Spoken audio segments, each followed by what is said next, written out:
allow me, I will start recording from here. And please be informed that the recordings of this webinar will be posted side to side with all presentation on the Rotterdam website. We will posting the website on the chat box, which is big.int, and it will be available maybe 48 hours after the webinar.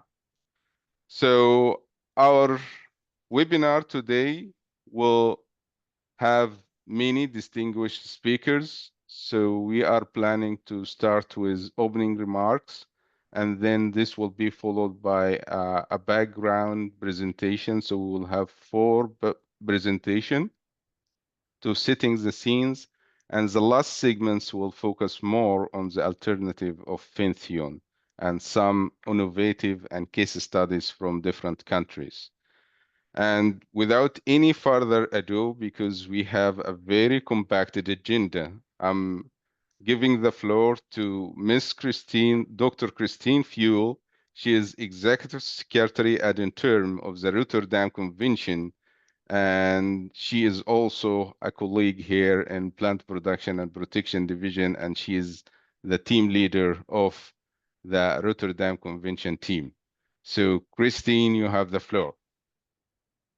Thank you so much, Margaret. Thank you for these introductory words. And distinguished government representatives and designated national authorities under the Rotterdam Convention, esteemed speakers, colleagues, ladies and gentlemen. Good morning, good afternoon, good evening to wherever in the world you're joining us from. As the Executive Secretary ad interim of the Rotterdam Convention, it's an honor to welcome you to this important webinar on Quelea bird control in Africa without the use of Fenthion. This webinar comes at a very critical time, just 2 weeks, actually less than 2 weeks before the conference of the parties to the Rotterdam Convention. At that meeting, parties will consider the potential listing of Fenthion into Annex III. Listing means that a chemical or pesticide becomes subject to the so-called prior informed consent procedure.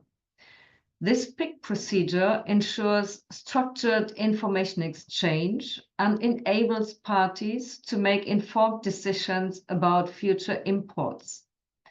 And these decisions need to be respected by other parties.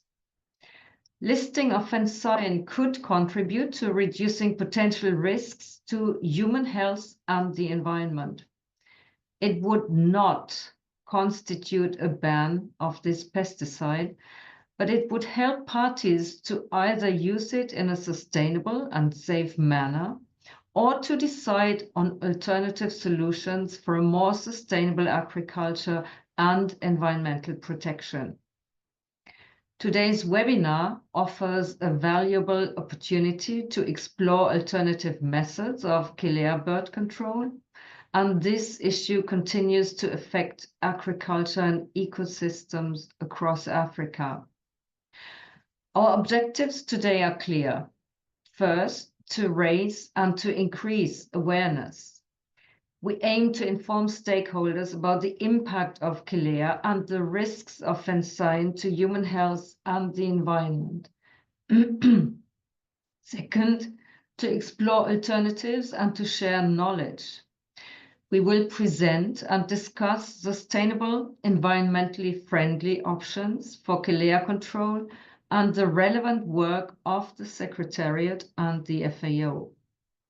Third, to foster collaboration and to strengthen networks. We encourage dialogue among researchers, policymakers, and farmers to support the adoption of safer methods in pest control. Fourth, to understand parties' concerns. We hope to better appreciate the reasons behind objections to listing Fenthion under the Convention and to reinforce the understanding of what listing under the Convention means. During the webinar, we will explore the biology and behavior of Quelea. We will look at the impact on agriculture and on the broader environment. We will also discuss the health and environmental risks linked to Fenthion use. A case study from Tanzania will illustrate the effects of Fenthion in Quelea control. In addition, the Secretariat will present its extensive work in this area alongside the efforts of the Food and Agriculture Organization. We are honored to be joined by a number of expert speakers who will share their knowledge and experiences related to Quelea control. Their presentation will focus on alternatives to Fenthion for Quelea control, the use of modern technology in Quelea management, national experiences with a focus on Botswana, falconry-based bird abatement methods. And after these presentations, we will hold a question and answer session. Our speakers will highlight safer, more innovative approaches to Quelea control. Their insights will stress the importance of reducing our reliance on hazardous chemicals and pesticides. This conversation is not only timely, it is essential. Effective pest control must go hand in hand with the protection of human health and our environment. Community involvement is key. By engaging local populations, we can ensure that the solutions we promote are practical, sustainable, and rooted in local knowledge. This webinar supports the broader goals of the Convention and those of FAO. Together, we are working towards the 4 betters: better production, better nutrition, a better environment, and a better life. These efforts also contribute to the achievement of the Sustainable Development Goals. I encourage all of you to take part actively in today's discussion. Ask questions, share your experiences. Your commitment and your contributions are vital to shaping the future of pest management in Africa and ensuring that the decisions at the Conference of Parties are informed by the latest scientific knowledge and practical experiences. Thank you for joining us today, for your attention, and for your commitment to a safer, more sustainable future. And with that, I hand back to our excellent moderator. Thank you. Thank you, Christine, for the opening and welcoming remark, and thanks for setting the scene for the whole webinar. Moving to our first presenter speaker, Dr. Mohammed El Hadi Sidat. He's a former Rotterdam Convention officer, and now he's a plant production and protection officer in the sub-regional office of FAO in North Africa. Dr. Mohammed is based in Tunisia, and we have the pleasure to have him with his extensive experience working in the topic of our webinar. Dr. El-Hadi, you have the floor. Thank you very much, Majid, and good morning, good afternoon, good evening for everyone. I will just do a short presentation on the work and initiative done by FAO on effective Quelea control without Fenthion and promoting the alternative.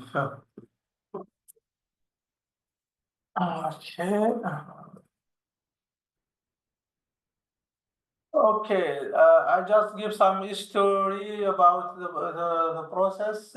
Following the shot proposal under Article 6 of the Convention, a draft of decision guidance document on Fenthion was prepared, and the criteria for listing Fenthion in Annex III were met according to the Chemical Review Committee. However, in 2015, the Conference of the Party did not reach a consensus on listing this pesticide in Annex III of the Convention. Subsequently, at the 7th meeting, the Conference of the Party tasked the Secretariat with working on identifying alternative to Fenthion, as requested by the party. In 2016, the Secretariat of the Rotterdam Convention commissioned a consultant to prepare a report on available alternative to Fenthion for the control on red-billed workers. To disseminate this report and provide an opportunity to share experience in controlling the Quelea, a regional workshop bringing together representatives from 11 African countries most affected by the problem of Quelea, namely Botswana, Eritrea, Ethiopia, Kenya, Mauritania, Nigeria, Sudan, Tanzania, Chad, Zambia, and Zimbabwe, was held in Khartoum in April 4 to 5, 2017. The main objective of this workshop were to examine the report on alternative to Fenthion to control the Quelea, share experience regarding method for controlling the bird, develop a strategy for controlling the bird without using Fenthion, or at least minimizing its effect, its use. I will not go in the detail because we have the expert with us, Mr. Cheikh Robert. He will do a presentation on alternative to Fenthion. But just to show that in his report, he presents a diagram on how to choose the right method, alternative method to control Quelea bear. The main recommendation coming out from this regional workshop were to promote various alternative control methods, such as net destruction for chick harvesting and capturing of adult with net, and the use of falcon to scare birds away from crops as component part of an integrated pest management against Quelea.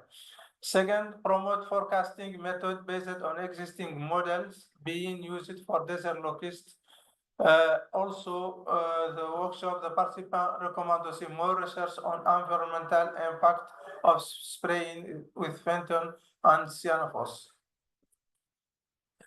Another activity, we did an activity with the desert locust control organization in Eastern Africa. We had an LOA with them, and we organized in May 2018 a workshop on monitoring effect of Fenthion on human health and environment. And the initial result of this study in the southern, central, and northern zone of Tanzania show that up to 16% of the test population showed the deficit of acetylcholinesterase activity at the baseline level. This indicates that they had somehow been exposed to organophosphate or carbamate type of residue of this pesticide. The main recommendation coming from this study is to continue monitoring the cholesterol assay and residue analysis to determine the extent of exposure of organophosphate. Fenthion has high toxicity to wildlife and human, so we need to develop or test alternative avicide that is more specific to Quelea. Research is needed into method to increase the efficiency of know-how so that secondary poisoning is registered at least outside the spray area. Develop survey method for pre-spray and post-spray to determine the baseline value and for comparison of abundance of non-target species. Develop a forecasting method to allow timely control before the young fledge and permit efficient deployment and use of resources and limited exposure to no-target organisms. Regular training of pest control personnel on correct use of equipment to minimize excessive contamination of environment and risk to personnel. Use of most appropriate equipment to reduce the quantity of Fenthion required for Quelea control. Training farmer on symptoms of pesticide exposure on human health and indicator of environmental contaminants to be able to report on severely hazardous pesticide formulation to the Rotterdam Convention. Also, the teams of FAO and pesticide risk reduction implement a project, a TCP on promoting sound pest and pesticide management in Botswana, Zambia, and Zimbabwe. The main component of this project was SHPS and HHP, identified and assessed, alternative to SHP and HHP promoted, and mainly the third output concern our webinar is identify safe alternative to Fenthion introduced to manage Quelea bear in agriculture. The conclusion of this TCP is that falcon-based abatement proved to be the most viable alternative and was combined with other physical control methods such as detection and roasting place in Botswana.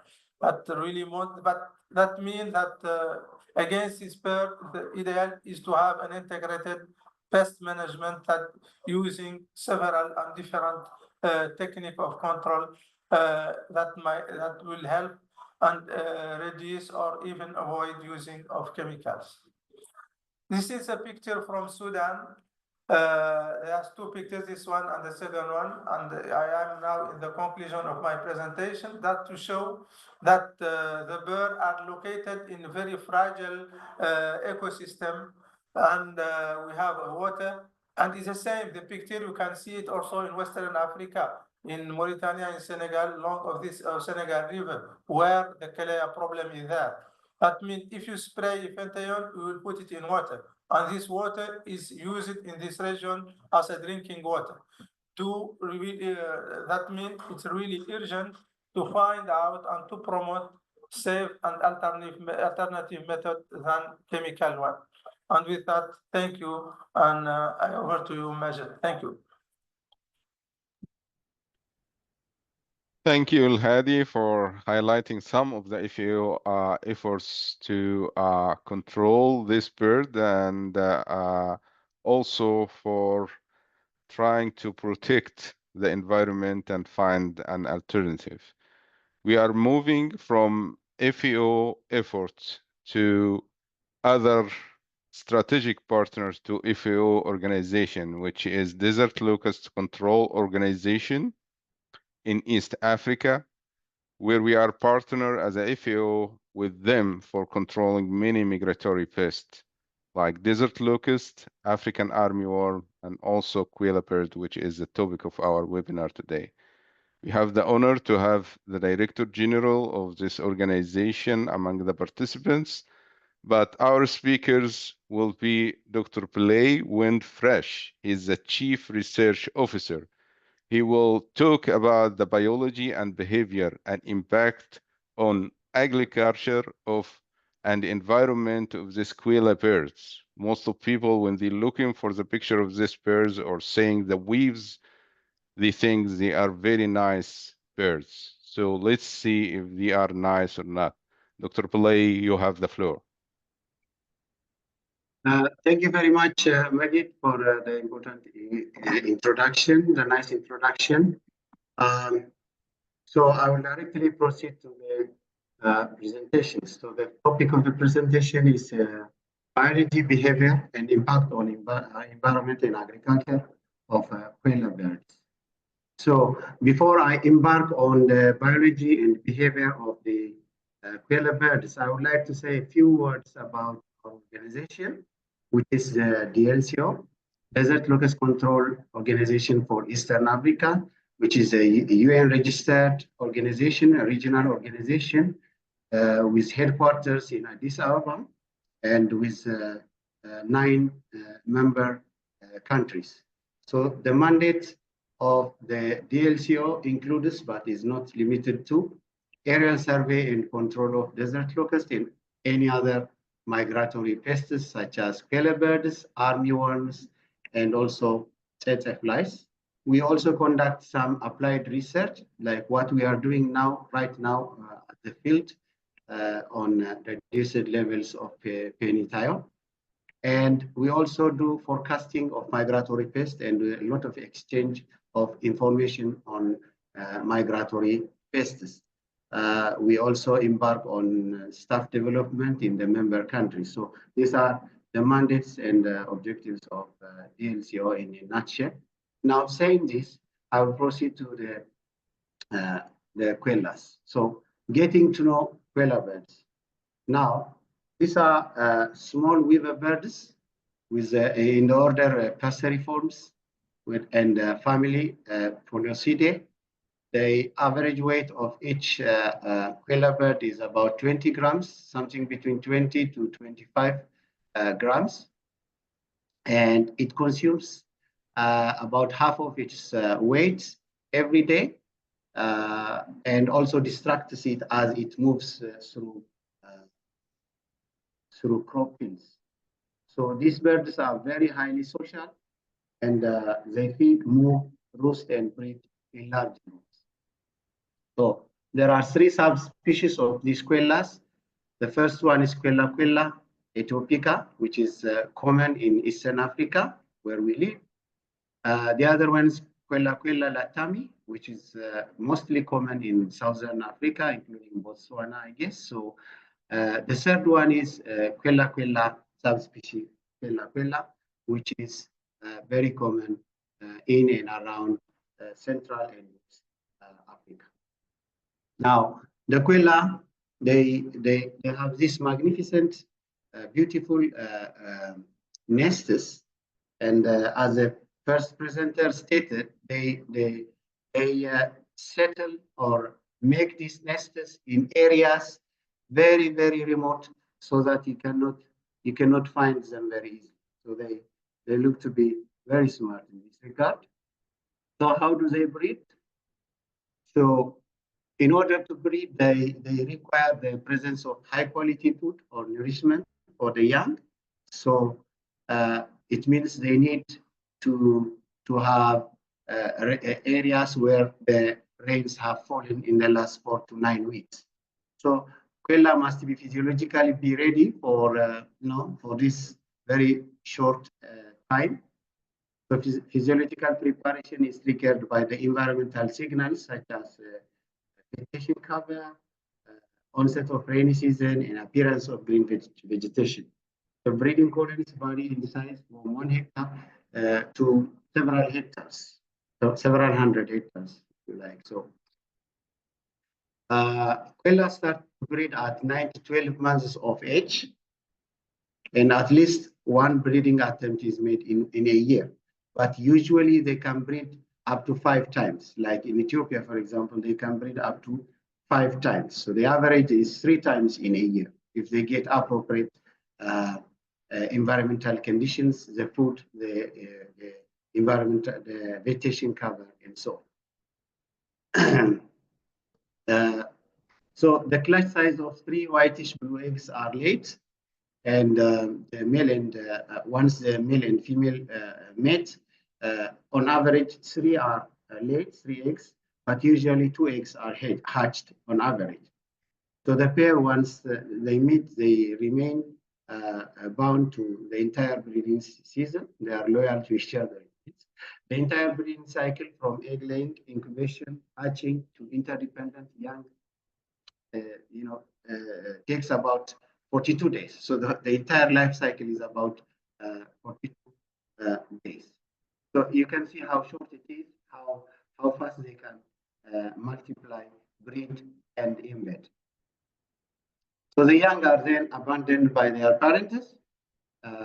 Short breeding cycle is responsible for the proliferation of the birds, as I said, because this is very short period and they can reproduce up to 5 times in a year. You can imagine how flocking they will be. So for the initial days after hatching, the nestlings are fed with a mixture of soft grasses and insects, grasses and insects.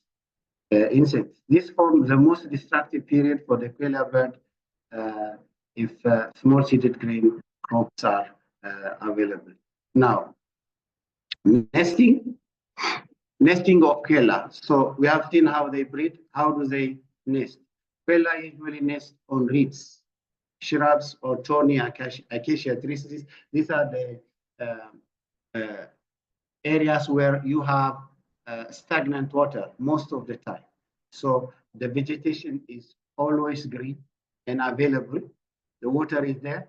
So they like to nest in areas of such vegetation and environment. So the nest density may be 3 to 1,000 nests per tree, depending on the vegetation type and height and the density and availability of the important vegetation that they like. So roosting of Quelea, the congregation places during day or night are called roosters, right? There are two types of roosters. One is day roost, where they feed and shed for the hottest time of the period they spend in day roosters, and then in the afternoon they feed again before they return back to their nests. So this is how nesting, roosting applies in Quelea. They have day roosters and night roosters. So main roosters are occupied at night and have high populations. You can hear or observe the Queleas coming back to their roosters late afternoon, after about the sunset. It's something like 15 to 20 minutes before sunset. You will observe the Quelea returning to their night roosters. During the night, they are very silent, although in the morning, before sunset, they start to make some noise before they depart for their day hunting for food. Quelea awaken and begin to sing and hop around 30 minutes before sunset. They, however, stream out their night roosters in flocks at sunrise, or if the sky is clear, a little bit earlier even. They move out, drink, and travel in search of food for up to 30 kilometers, especially if they are not in the breeding plumage. So what do the Quelea feed? The major feed or food for Quelea is grass seeds.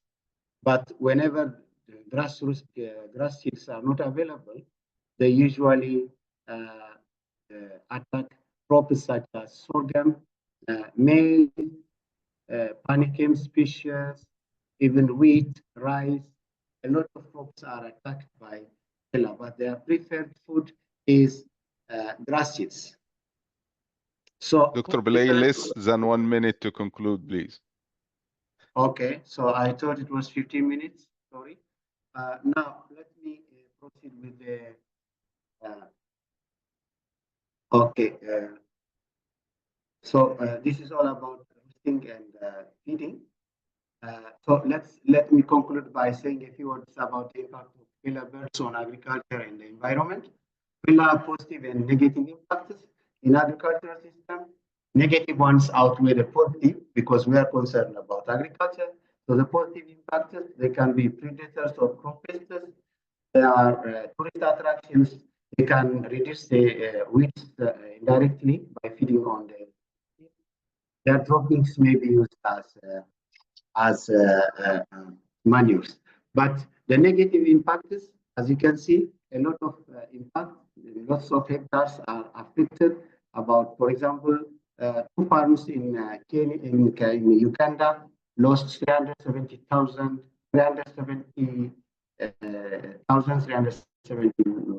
US dollars just in 2 seasons.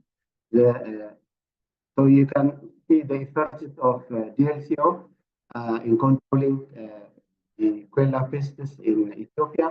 About 12.55 million US dollars a season is saved. So the same thing in Tanzania, $37.9 million is saved.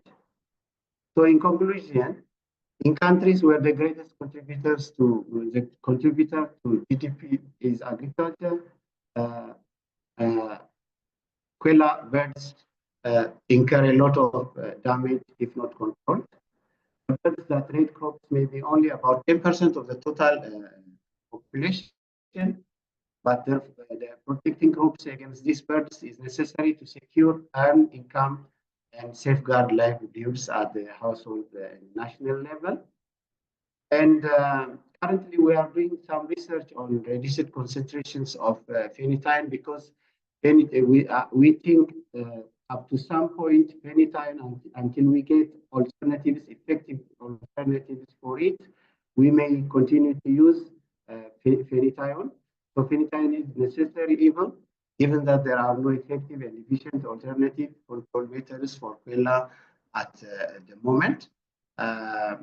We are having some experiments. Maybe we will reveal that later on. So I would like to thank you for your attention. Thank you. Thank you for this very comprehensive presentation, and it would be perfect birds if they are limit their diet only to plant pests. But competing humans for grains, it's the negative impact. So I'm taking all audience to the next presentation, which will cover the necessary evil, which is Fenthion. And our next speaker, Dr. Professor Azhari Omar Abdelbaghi Muhammad. And Professor Azhari has been member of the National Council of Pesticide in Sudan since 1998. And he's chairing the Pesticide Standards Committee at Sudanese Meteorology and Standards Organization.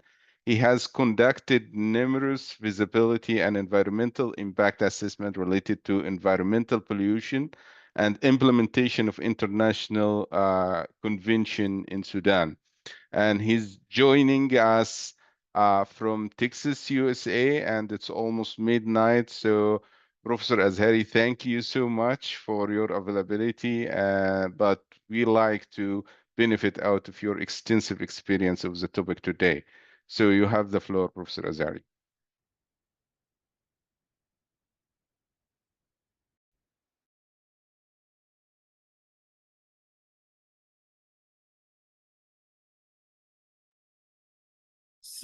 Yes, thank you. Do you hear me?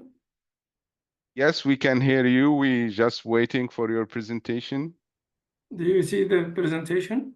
No, not yet. Please try to reshare it again. Let's try to reshare it. Something coming up. Here you see this. Yes, yes, it's coming up? coming. Yes, Okay. please put it in the presentation mode.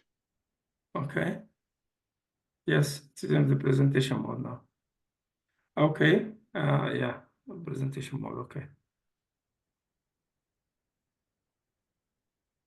It's coming now. Perfect. Okay. Yes. Thank You you. may start. Well, in the beginning, I would like to thank you all, Mighty, and the moderator, Sarah and Christine, and all the, I'd like also to welcome the other invited speaker and the participant of this webinar. I would like to share with you the topic which deal with about health and environmental risk of Fenthion use in the control of Quelea birds. Structure of my presentation is to cover 7 points, which introduction, which definition of risk and hazards and basic information about Fenthion, the use pattern of Fenthion in bird control in Africa, exposed population, health risk and environmental risk, and then I end up with mitigation measures and conclusion and recommendation. So I would like to define in the beginning what is risk and what is hazard.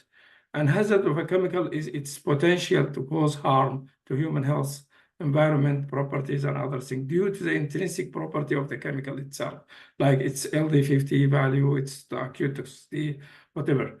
Risk is the hazard plus exposure. So it is the probability of adverse effect estimated through calculation of hazard and exposure.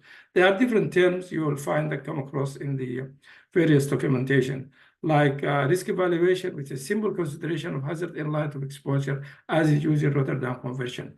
And as defined in Rotterdam Convention website, I grabbed this definition. It refers to scientific assessment of the intrinsic toxicological and ecotoxicological property of a chemical, along with actual expected exposure to determine potential risk to human health and environment, and to make informed decision on important use.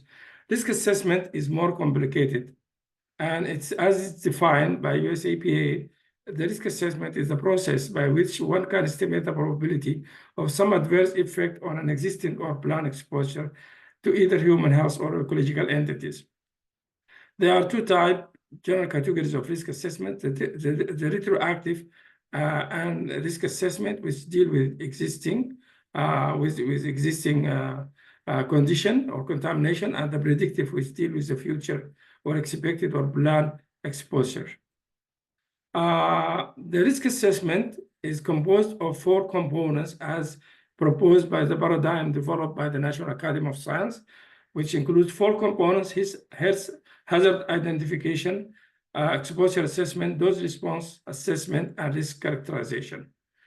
Here, in this diagram here, you will see the 4 main components of the risk assessment, which start with the hazard identification. Sorry, I just have to go back and move quickly.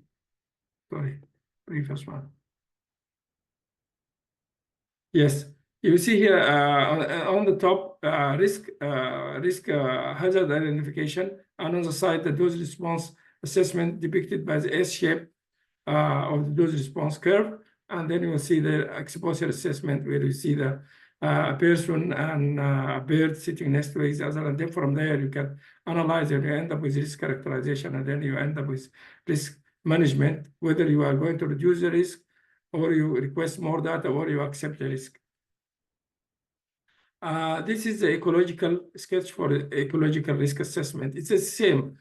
Like instead of hazard identification, you start with problem formulation, exposure characterization, similar ecological effect characterization, like dose response effect, and risk characterization, and then finally end up with the risk management. But here there is a back and forth collection of data between the risk assessor and the risk manager. In risk assessment for humans, normally, or human health, you extrapolate from test animals to one organism, which is a human being, and your target is to save every life. While in ecological risk assessment, you would like to reduce the risk to the exposed population, and as well as extrapolate from more than one organism to more than one organism. Now I'll go to Fenthion and see on the top on the right the structure of Fenthion. It's an organophosphorus insecticide widely used for field and post-harvest ectoparasite and livestock, commonly used for bird control in Africa. It inhibits acetylcholinesterase and causes neurotoxicity and death. Highly hazardous chemical. Even it metabolite to more hazardous metabolite like Fenthion, oxone, Fenthion, sulfoxide, sulfone. These are more potent anticholinesterase compounds, but it also can hydrolyze into less toxic product like phosphoric acid derivative or phenol derivative. It's also changing the environment through phototransformation, biotransformation, and soap also to the soil. It's also insoluble in water, bind tightly to the soil, and half-life in the soil is about 34 days. It persists in environment for 46 weeks. It degrades more rapidly under aerobic condition rather than anaerobic condition. And sunlight photolysis can degrade it 20-fold faster in river water, and 4 times in seawater. And this is because river water include many organic material like humic material, which help to sensitize the photolysis of this compound. It has been canceled. Its use has been canceled in many countries, or also it's being restricted in others due to its high acute toxicity. Fenthion is highly toxic to birds, with LD50 ranging as low as 1 milligram per kilogram in mullet to 26 in ducks. Fenthion is highly toxic also to marine invertebrates, moderate to fishes, bees, wildlife, poisonous to certain plant species. The long-term exposure does not show any slight toxicity due to prolonged exposure to Fenthion, like the studies in dog and monkeys does not show any systemic sign of toxicity due to prolonged exposure. It is not considered to be carcinogen. Developmental toxicity is not showing enhanced sensitivity to developing fetus. Also, the food, the safety factor, which is used for calculation of the acceptable daily intake, also the default factor for development was reduced from a factor of 10x to 1x. So this is it does not show that it has an also the no adverse effect level. No adverse effect level as low as 4.2 milligram per kilogram per day. Reproductive no effect level also is 2 ppm. They use pattern in bird control. Most of the control operation were done in nesting site rather than roosting sites. Control operation were done by aerial, vehicle mounted, or backpack destroyer. Aerial application is done by after taking coordinates by GPS, white flags, and then the aircraft was calculated. The selected site, as has been mentioned by the previous speaker, sprayed 10 minutes before sunset or before sunrise. The airplane also flew few meters above the breeding site at maximum speed of 150 kilometers. The dead birds were counted less than even after 24 hours, between 15 to 18, sometimes 24 hours. High percentage of the applied dose goes to the environment. So it is less than 0.01% of the applied dose. Sorry, this is, I'm sorry, this is just the number is inverted. So 99% of the applied dose was going to the non-target organism and to the soil, while only 0.01% of the applied dose hit the target. This is a study which I quoted from back in the 90s. Then I go to the next slide. Now we'll go to the exposed population. There are two types of human exposed groups. Category 1 of exposed human group includes spray worker, handler, mixing, filling worker, and monitor control operation. Category 2 of possible exposed human group include local inhabitant, herders, nearby resident, and bypasser. Non-target organisms. Sorry, I have to go back again. Non-target organism, because I want to drag this thing here. Include birds other than Quelea, other vertebrates, including domestic and wildlife animals, fishes, reptiles, invertebrates, including insects, crustaceans, and plants, and also the significant contamination of soil and surface water bodies. Now I go to the human health risk, and there's, as I said, that there are two categories. The first category, which is the worker and control and surveyors. And those, although they are wearing protective clothes and they have been well trained, but also sometimes because of the high hazard of the chemical, as well as the high exposure, they got poisoned. And so therefore, this is for many reasons, maybe ignorance or carelessness, unfavorable protective clothes and hot, humid weather condition with on-site control operation, unsuitable weather condition like spray during high wind speed or hot climate leading to significant vaporization of the chemical with subsequent inhalation of the product, using legal equipment, application equipment, or torn protective clothes, consumption of dead birds. And this is, we have a common belief in Sudan, at least, I don't know, maybe in other African countries, that is, there is no poisoning persist after fire. We say in Arabic, no, ليس هناك سم يعقب النار. Or contamination of drinking contaminated water, as we saw in the picture where the breeding site is near water bodies. Vulnerable groups include all people, persons with history of diseases that are at high risk, unavailability of nearby medical assistance, and also absence of ambulance also increase the chance of poisoning. Then the main point also is the absence of poison control center in most of the African countries. This center can document and also help in treating of the cases. Now, the second category, which include resident and bypassers and other, and these group, normally they are not warned to keep themselves and animals away from the treated area and to cover their food items before spraying or during spraying. But other than this, there is no protective measure given to them. So poisoning may occur because they may be directly exposed to the spray for being inside the treated area during the application, consumption of dead bird, poison birds, and drinking contaminated water. As I said before, their food items were not covered during spray and thus got contaminated. Their area was exposed to spray drift from nearby control operation done during unsuitable weather condition. Vulnerable groups like lactating women, children, old people, persons with history of diseases are at high risk. Unavailability of nearby medical assistance and hospital, and unavailability of fast, well-equipped transport facilities. And also absence of poison control centers in most of the African countries. Just give me 5 minutes, 1 minute, 2 minutes maybe. Risk to the environment, places where bird control were done include forest, dense plantation, habitat which hosts a wide variety of living animals, plants, and microorganisms, As this compound is anti-cholinesterase or cholinesterase inhibitor, Fenthion can kill and injure different type of organism. Consequently, adverse effect on non-target organism, including man, could happen. Therefore, it's highly hazardous. Fenthion residues are known to have half-life of 45 days, and rainfall after spray can cause Fenthion to leach out of soil and still detectable for 5 months later. Persistence of Fenthion residue in the air for 64 hours. This is even surveyors, when they enter after 24 hours, they might get poison for 6 days in soil. Therefore, there's a high exposure.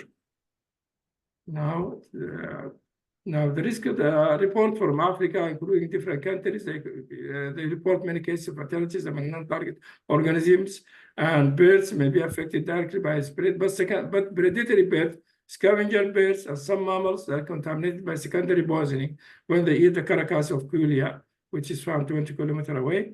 Bird killing occur within 4 to 7 days, sometimes 17 days, to avoid secondary poisoning. Where possible, Quelea carcass should be removed. Therefore, there are different type of wildlife and non-target organism will be at high risk, considering the high possibility of exposure and the hazard of the chemical. Mitigation measure, I listed a few 11 points of possible mitigation measure, including forecasting and control planning, which through modeling as well as for satellite imagery, resort to control operation when there is actual threat to the crop, especially when Quelea birds are breeding in massive numbers near the field crops. Minimize the potential damage by reducing the dosage of Fenthion to the lowest effect level. Avoid secondary poisoning by removal of Quelea carcass. Use correct application equipment and contamination, which prevent contamination of the environment and risk to personnel. Use alternative control measures like IPM trapping, which has been listed by the paper, which came across by Robert Chick and Sadat. This is very important. You can see different alternatives. Watch correct environmental climatic conditions during application, like the wind, temperature, rainfall. Use protective clothes. Regular training of worker and supervisor. Avail medical assistance and fast equipped transport facility like ambulance, established points of control centers. Conclusion, I define this presentation covered the risk and hazards and mitigation measures in Fenthion. Adopt wherever possible mitigation measures, focusing on alternative, avail medical assistance, and fast, well-equipped transport facilities such as ambulance and as well as personal protective equipment. Establish poison control centers in most of the African countries. This is badly needed. Train personnel involved in bird control and safety aspects, as well as control correct method of application and use of application equipment. Resort to Quelea control only when there is actual threat to the crop and when birds are breeding in massive numbers near the field crops. Use forecast and modeling as tool for early detection of birds breeding areas. Thank you. These are the references which are listed there, and thank you a lot for attention. Thank you. Thank you for joining us in the midnight of Texas, and thank you so much for this very comprehensive and informative presentation. I didn't want to cut you because it's an important one, but without any further ado, I'm moving to the next presentation. So the next presentation is a case study from one of the African country, from Tanzania. We are happy to have Mr. Raphael John Mwezi. He's a senior laboratory scientist at Tanzania Plant Health and Pesticide Authority. He's managing the pesticide toxicology unit and oversees pesticide exposure assessments and poisoning response. He holds a degree in biotechnology and global health and leads various projects, including initiative on climate impact and pesticide suicide prevention. Mr. Mwezi is also actively involved in training and consulting on environmental management plans in Tanzania. So please, Raphael, you can start sharing your presentation and you can start directly with your presentation.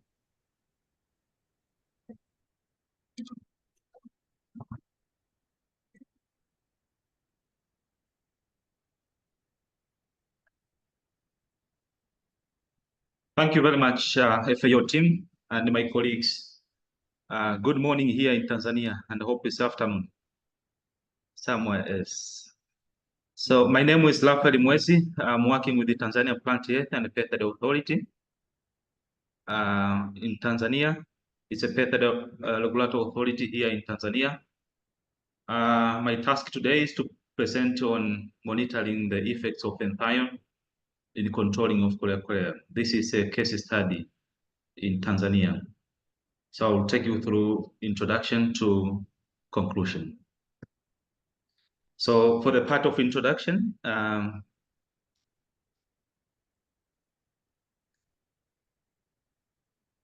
Quelea is the most destructive and perhaps the most numerous fish for grain eating. And in Tanzania, these birds, they consume rice, wheat, sorghum, millet, and these birds, the most of the burden being in most of the pest outbreak here in Tanzania. There are several methods for controlling Quelea when it comes to the small folk. But when it comes to the large folk, as you can see on the picture, the local practice for the small farmer, they cannot apply. At this point now, the use of avicide to control these birds come on board. So in Tanzania, currently, we use Fenthion at concentration of 600 ULV formulation, and we have some few trademarks for this Fenthion trademark used in Tanzania, including Quelea, Fenthion, Vanish, and other few trademarks. So once you are applying Fenthion, the application is that you can see the mortality for this Quelea to 3 to 12 hours. But if you want to get the best results, you can obtain after 44 hours. In Tanzania, the outbreak started in March in central part of Tanzania and spread all over the country up to the end of December. As I told you, Fenthion is an organophosphate.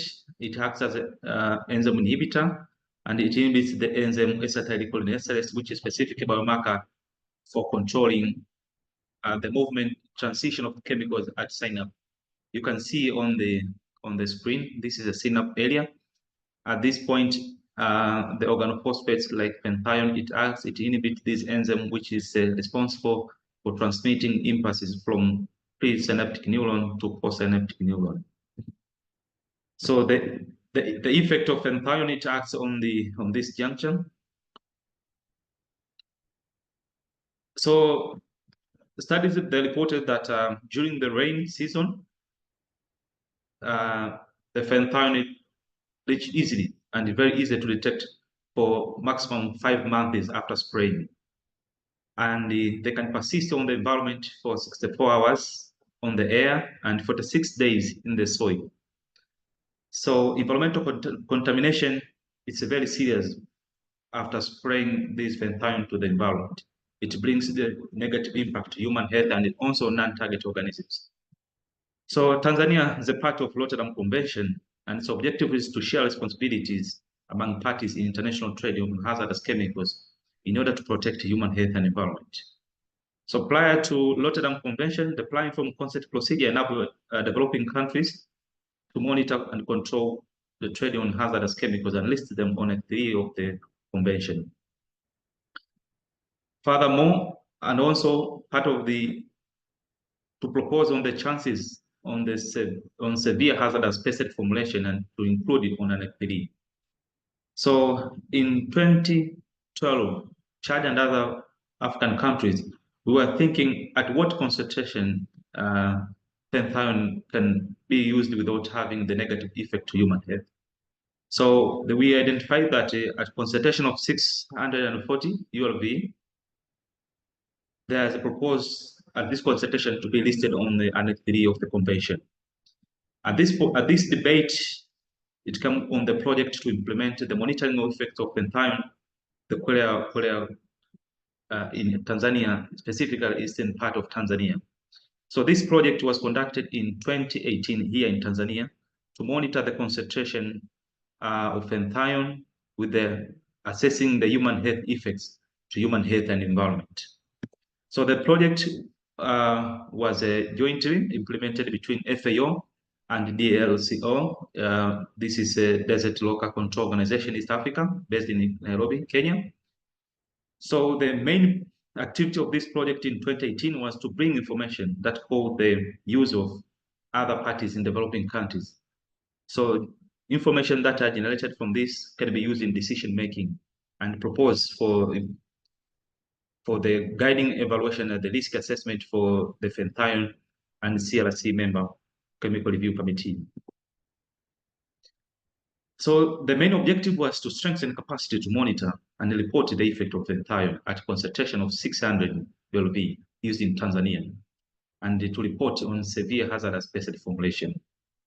So the specific objective is to assess the contamination at rural level, including the level of pollinators among the pesticide applicators, people living within spraying area, and people who live far from sprayed area.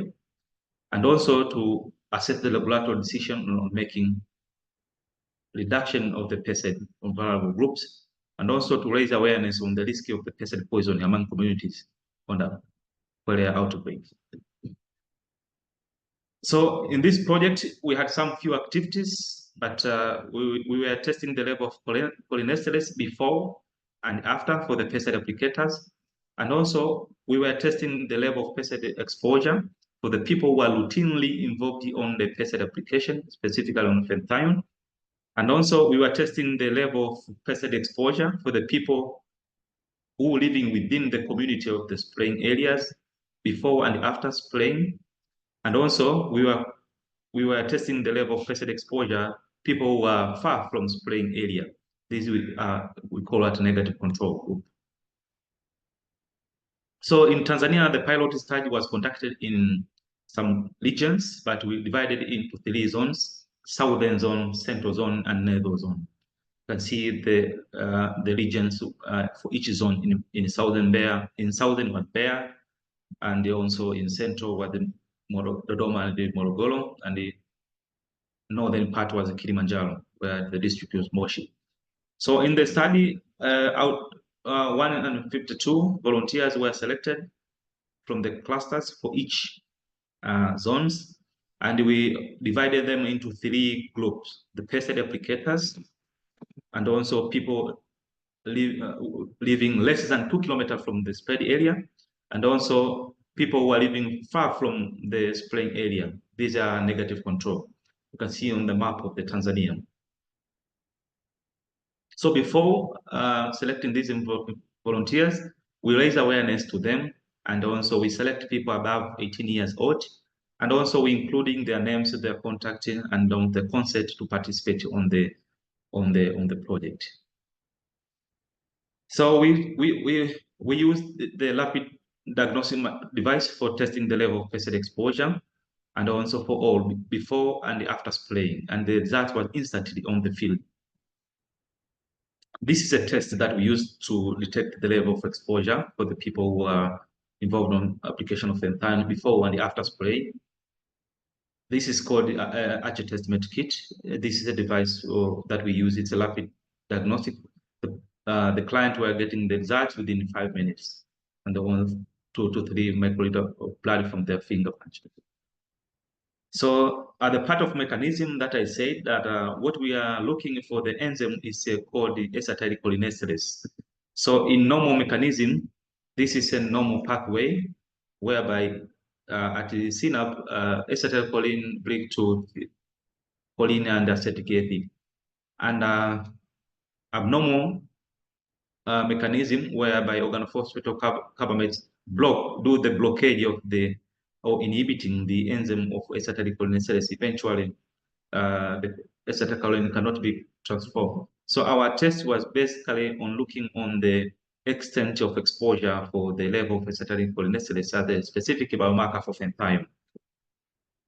So on the results based on interpretation, we have been guided by WHO that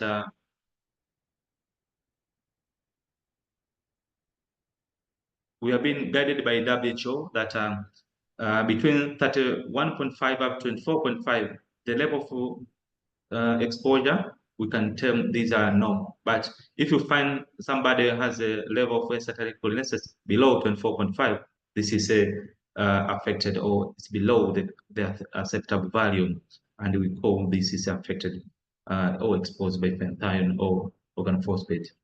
So this is a biomarker that we use to detect the exposure. And in summary of our results distribution, in southern zone, 33 people were participated. In central zone of Tanzania regions, 63 people were participated. In northern part, 56 participated. Make total of 152 people who volunteered to participate on this assessment. So as I told you, we had 3 groups, people who are living less than 2 kilometers around the spread area. That's within the community where the people who are doing spraying are available. And also we have pesticide applicators. These people who are loading Fenthion to the plane and mixing. Volunteered were 38. And also we have people far from the community. These were reference group. So we are 6. So this is a distribution on the exposure. So we found that out of 180 people who are living within, 18 people were below the threshold value or accepted value. And also for pesticide applicators, around 36 out of 38 people, 6 people were below the threshold value or exposed value. And also people were living far from spread area. Raphael, if you can conclude in 1 minute, please. Thank you. So in summary of my results, you can find that these are results for below, and this is results of after. So below, the level of exposure was normal, but after spraying the Fenthion for both applicators and community, the level of exposure were raised, or the enzyme were decreasing. This is show that the effect of Fenthion occur within the group, the exposed individuals. So to conclude, this is a first study conducted in Tanzania and probably in the eastern part of Tanzania in 2018. And we found that people who are living within the community were much exposed, and people who are doing pest applicators fall by much exposure. But however, we recommend the further assessment factors to look on the exposure, not only Fenthion, but it might be other factors that we identified. And these are a few recommendations that we recommend people who are applying Fenthion should be monitored their health effects. And also we recommend we recommend the alternative method for controlling Quelea, because this found that it has a very big effect to you people. And also we recommend on survey mechanism, and also raising awareness to the public.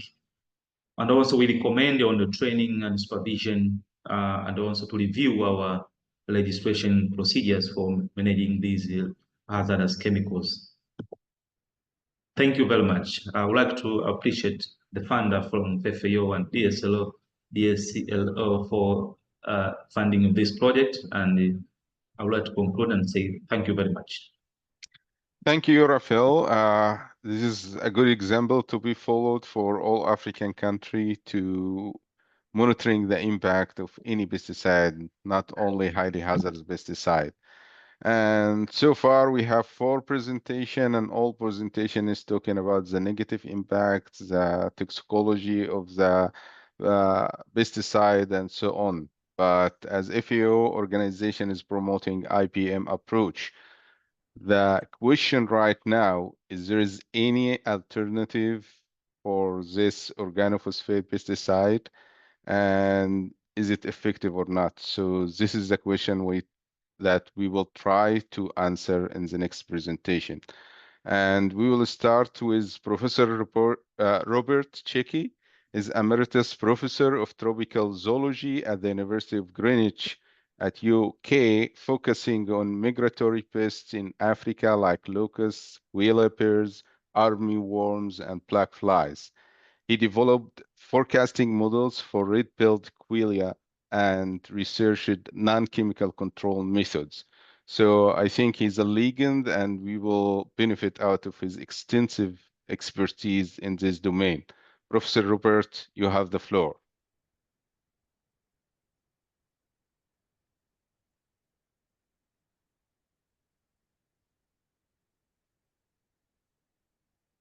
Can you please try to share your screen?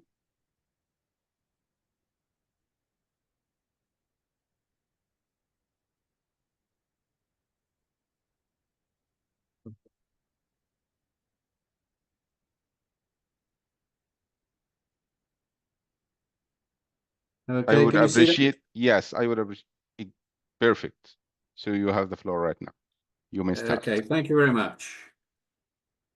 So what I'm going to talk about are current control measures with Fenthion and alternative control methods, which include different pesticides, repellents, cultural control, explosions, mechanical control by nest destruction and harvesting of chicks, and mechanical trapping of the adults.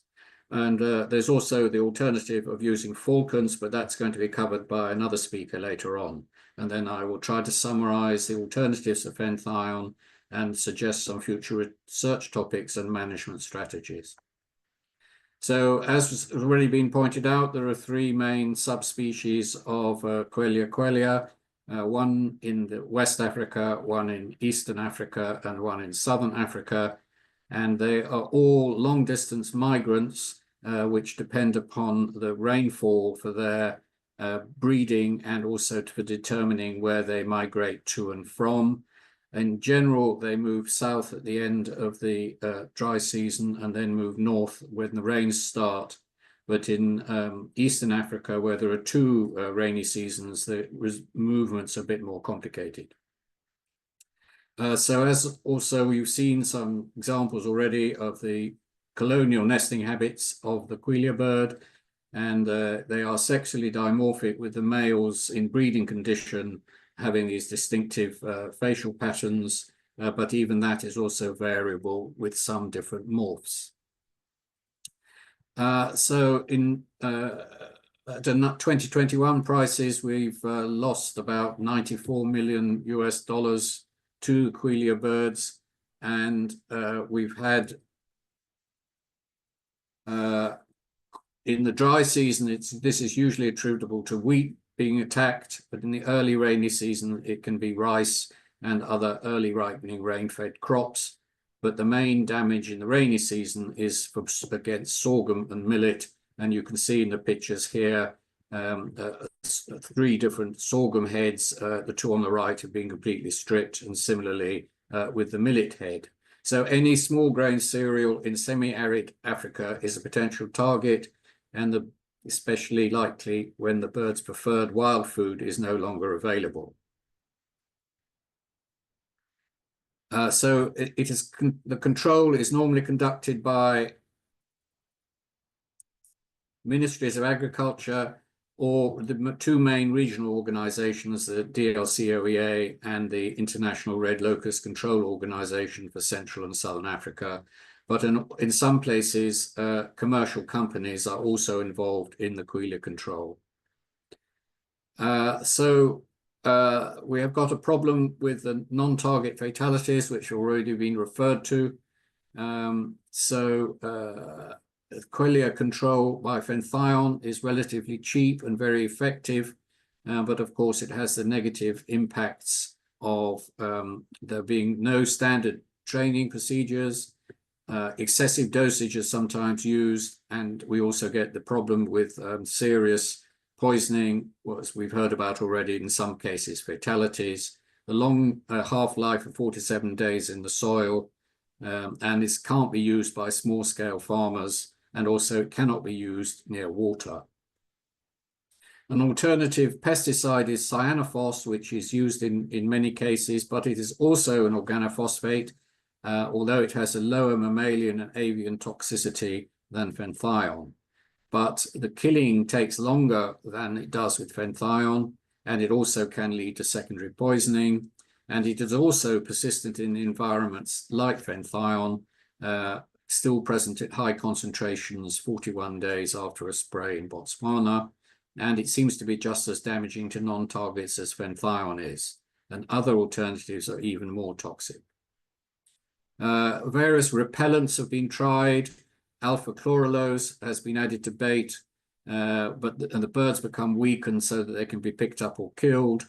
But it also affects non-target organisms, although it might be usable in urban areas where there aren't so many. Mesurol has been applied to crops, and that doubled yields in Senegal and Sudan and reduced damage, but unfortunately that chemical is now banned by the EU.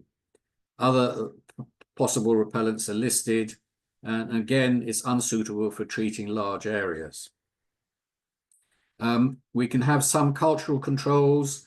Early maturing crop varieties may not escape attack, though, and they will be vulnerable for shorter periods than late maturing crops. The alternative or resistant crops, such as Quelea-resistant tanning, unfortunately produces a taste which is not so favored by consumers. Irrigated crops can be timed for harvesting when there are no Quelea. So in Chad and Cameroon, irrigated rice can be grown from mid-May to mid-June, and similarly in September, and then harvested in December in Ethiopia. Physical control methods can be used. For instance, in Senegal, it was shown that weeding to reduce grass seeds increases the yield. You can also put netting over crops on small scales, and you can also scare birds away, which is often used by small-scale farmers. So traditional scaring methods involve people making lots of noises or banging with the tin cans or making noises with whips. But there are also potential uses of commercial bird scarers, but these are probably very expensive and too difficult to deploy in subsistence agriculture. Another alternative would be to try to scare birds away using drones.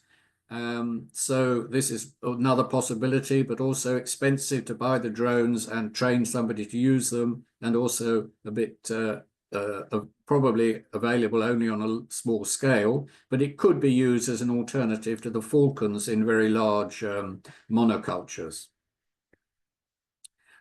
Explosions can also be used where fire bombs of mixtures of petrol and diesel are laid underneath nesting or roosting sites. And this has the slight advantage over Fenthion that it can be used near water. But of course, it also affects non-target organisms, is extremely dangerous, requiring specialized personnel for deploying it and the detonations. There are also security risks, dangers of bushfires, and again, also difficult at very large scales where the site might be more than 5 hectares. You can use mechanical control without traps. So for instance, the physical harvesting for food and nest destruction is deployed by some communities who often even don't tell the government that the Quelea colony has been found so that they can harvest the food.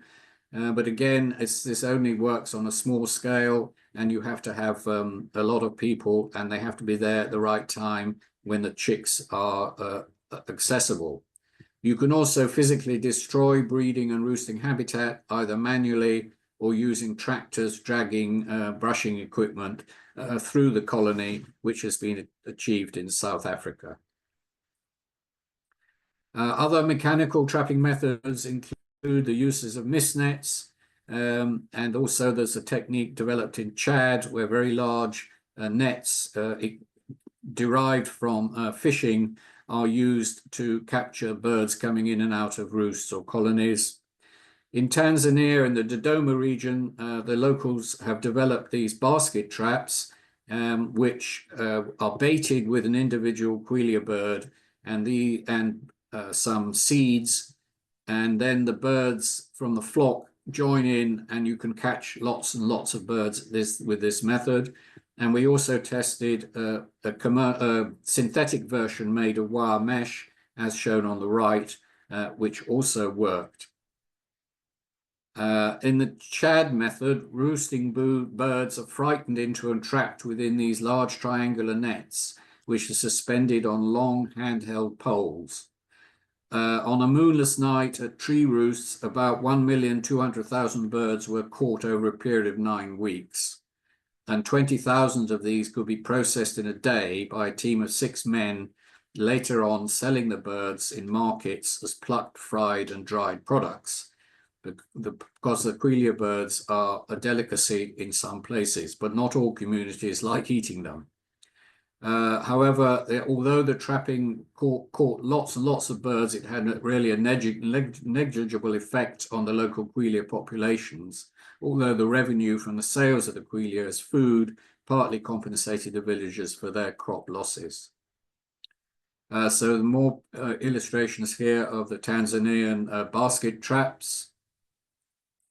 And Boaz Mtobezia from Tanzania tested these traps. 5 to 10 traps could catch up to 1,000 Quelea birds per day. And in a period of 5 days with 25 such traps, 35,735 birds were caught, from which there was a positive insofar as the money that they made from selling the birds as food led to improved housing. They could buy bicycles and motorcycles, livestock and household goods, and also could afford to send their children to school. And surprisingly few non-target species were caught in the traps, such as waxbills and farfinches, but these could easily be caught and then released. So the mechanical version, the synthetic wire mesh version for this mechanical trapping was just as good as the basket versions, and could be increased. You could increase the catch by having more than one hole, so that with 3 holes, more birds could get in a short time.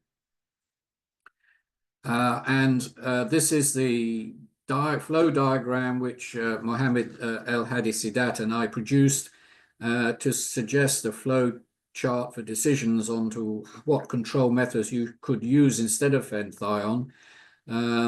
So we follow this down. Are the birds threatening or really damaging a crop? If the answer is no, then there's no need to do anything. And as previously pointed out, a small percentage of the total population of Quelea actually cause damage. The rest are happily feeding on non-food wild grain. But if they are attacking, then we need to know, is it in a colony or a roost? If it's a roost, do the local people eat the Quelea? If yes, is the site small enough, then you could use one of these mass trapping methods. If not, you could go to use explosives or pesticides. If it's a colony, you have a similar decision to make. And if the site is small enough, say less than 10 hectares, with enough people, are they available for mass trapping?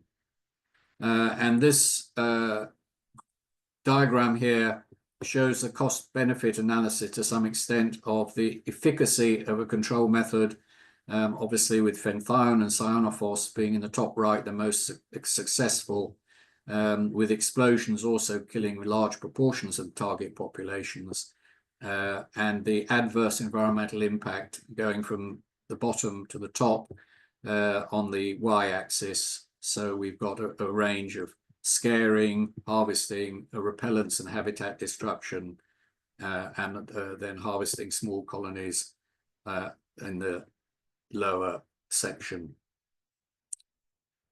So finally, the recommendations for Quelea control without Fenthion. Everybody should only control when their birds are actually threatening a crop, and use the correct and the minimal dosages of the appropriate pesticides if absolutely necessary. We should try to improve forecasting and control planning. It would be nice to have a Pan-African system similar to the desert locust forecasts, and Rachel Dobson in the next talk will be talking about such forecasting and modeling. We would like also to be able to promote cultural control and more support for IPM, decision support system development, and importantly, training of operators and the maintenance and calibration of a controlled equipment, and finally, promotion of small-scale options such as trapping, harvesting, and use of Quelea as food. In the future, it would be nice to try to break down the barriers against opportunities for cultural control and trapping, try to find out more about how to promote Quelea as food, and examine in greater detail the potential for using drones, perhaps not only for scaring, but also for spraying. A Pan-African forecasting control coordination would be excellent. Biological methods such as avian contraception and attractions could be looked at, and also worthwhile to attach trackers which are now small enough for Quelea birds so that we could get more information on migrations, develop new repellents, and develop new acoustic scaring methods. Thank you very much. That concludes my talk. This based on the work of a number of people listed here and numerous funders of the research which I was involved with over many years in the past. So thank you very much for listening. Thank you, Professor Shiki, and I think you paved the road for the next presentation. So the next presentation will talk about the forecasting of Quelea birds. So I'm welcoming Dr. Rachel Dobson. Dr. Dobson completed her PhD at the School of Earth and Environment at the University of Leeds. She's currently postdoctoral researcher in the Conservation Ecology Group at Durham University. Her PhD research involved forecasting the movement of the red-billed Quelea to develop technological innovation for managing this species effectively. So please, Dr. Dobson, you are welcome to start your presentation. Thank you, Majid. Can you see my presentation? Does that work? Yes, yes, perfect. You may start. So today I'm going to be talking through how technological innovations can be used to improve both the efficiency and effectiveness of Quelea management. So some examples of how technology can be used. They can be used to monitor the real-time situation. So are habitats suitable using satellite imagery or using mobile phone apps that update on records of where Quelea currently are. Technology can also be used to forecast Quelea distribution and to simulate different management interventions to understand the outcomes of different approaches. And these latter two are what I'm going to be talking about in my talk today. This is part of my PhD research that I did at the University of Leeds. So some background. Essentially, current control is sort of reactive. So control tends to happen once Quelea have already damaged the crops. And this is often after they have reproduced as well, so the population is a lot bigger. However, there's this theory that if we had forecast of where Quelea are going to be and when in the upcoming weeks or months, that could help to inform more proactive measures that can take place before Quelea have a chance to reproduce and before they have a chance to damage the crops. So the way that this could work is a computer model forecasts where Quelea are going to be. This sends alert to stakeholders, control operators, and this allows them to be extra vigilant, send out searches for Quelea in these areas that are highly suitable, and to take control action before the Quelea have time to reproduce or damage crops here. So this could hopefully reduce the amount of damage, but also hopefully to reduce the amount of pesticide that is used in managing Quelea. So I'm just briefly going to go through the methods, but I'm happy for any questions on the specific details afterwards. But essentially what we do is we collect occurrence records of where Quelea have been recorded over the past 10-20 years. We then relate this to remote sensing data. So what was the precipitation like, the temperature, and the environment productivity, where Quelea were seen and where they weren't seen at these different time periods. And we input this data into machine learning models so they could understand these relationships between what is suitable and what is not suitable for Quelea to occur. And what you can then do with these models is input near-term forecasts of the weather variables and the environmental conditions that are upcoming, say from 2 weeks to 7 months ahead. We did the forecasting system. And then the models, based on the historical relationships, can project where Quelea are likely to be under the upcoming conditions, creating sort of a map every 2 weeks of where's likely to be suitable for them. So we generated this for 10 countries across Southern Africa, and for lead times from 2 weeks to 7 months ahead. And what we found by kind of basically simulating the forecasting system in a historical period between 2004 and 2016, we managed to show that the forecasting system did perform very well, even under extreme weather events such as droughts. But we did find that the amount of training dataset size that is used to train the machine learning model really dictates how well the forecasts perform. So having as much data of Quelea occurrence as possible improves the certainty in the forecasts that we can get. However, when we've developed this forecasting system and assessed how well it can perform, there are still lots of questions about whether these forecasts could actually improve the efficiency and effectiveness of Quelea management, and how best to actually use the forecasts in making management decisions. And then there's the final question of how the uncertainty might affect these decisions. So if the model forecasts that Quelea are going to be in an area and then they're not, does this change the outcome of how much more efficient or effective it is as a method? So what we did to test this was we developed an individual-based model. So this is essentially where we made a computer simulation and we put millions of Quelea into an area of Southern Africa, and we basically characterized their kind of ecological relationships with the environment from the literature. So we said how far they could disperse, what might influence their dispersal to one area over another. We looked at their reproduction, how many times they reproduce every year, what is the structure of the population, what's the proportion of adults to juveniles throughout the season. So what we ended up with was a model of abundance across Southern Africa of Quelea through time.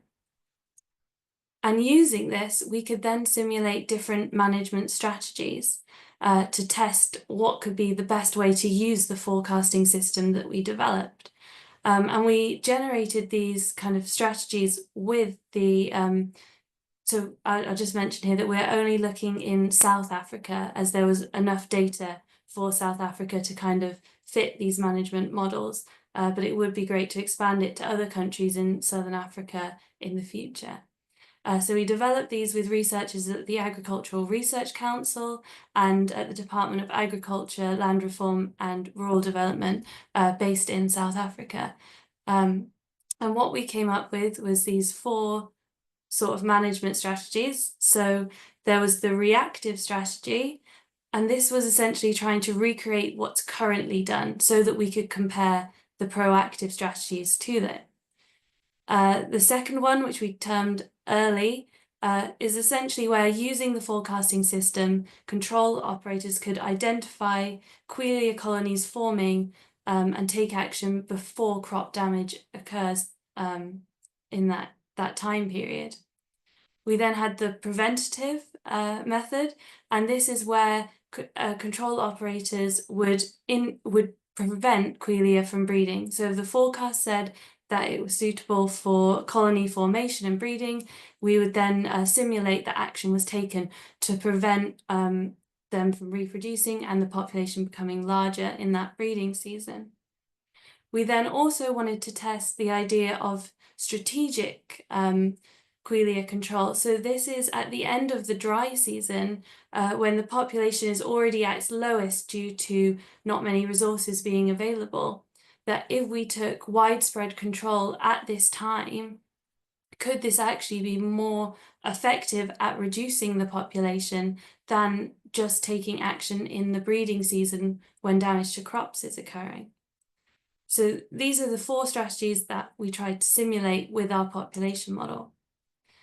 But we then needed to be able to evaluate how well each management strategy did. And for this, we then used the FAO stat and MapSpan datasets to basically create an annual estimate of how many cereal crops were produced in each cell across South Africa in each year. We then knew the modelled abundance of Quelea in each cell in those years from the individual based model. And we used this to essentially estimate the percentage of crop production in each area in each year was likely to be damaged by Quelea under each management strategy. And this allowed us to compare and evaluate. So the results that we found were quite interesting. So the proactive strategies were always more effective and cost efficient than the current reactive management strategies. However, some were more so than the others. So we found that actually the strategic control, so culling of Quelea at the end of the dry season, was actually the most cost-effective approach, and it over doubled the benefit to cost ratio of the money being put in to manage Quelea. We also found, so what we did in our simulation is we used both actual forecasts and what we called perfect forecasts, so what the suitability was actually like at those times, not just the forecast. And this allowed us to then simulate how much the uncertainty in the forecast influenced the outcomes. And what we found was that there was no significant difference in our results, whether we used the actual forecasting system or the perfect forecast. So that was a really good outcome. And then in terms of evaluating this model, so we compared it to expected patterns of movements and historical control data set, and we found that they matched very well. So even though this is just a simulation, this kind of simplified scenario did allow us to compare and evaluate different control approaches. And the next step will be taking this into the real life control of Quelea and doing a pilot study. So overall, the takeaways from this is that the near-term forecasting system is a really promising innovation to improve the current management of Quelea, and that these mechanistic individual-based models are a really great way to test out different interventions before actually going into the real world. So I just want to say thank you to everyone I've worked with and collaborated with on this research. Thank you. Thank you, Dr. Dobson, for this innovative method, and this is my favorite topic in the IPM, the forecasting and the early warning. So before we are moving to the last presentation, we are going to the field and going through a real case study. And our case study is from Botswana. So I'm inviting Ms. Chipo Mosidam. She is a Rotterdam Convention designated national authority for pesticide. She's working for Department of Plant Health and Ministry of Agriculture in Botswana. So Ms. Chipo, you are welcome to sharing your experience in managing these birds in Botswana.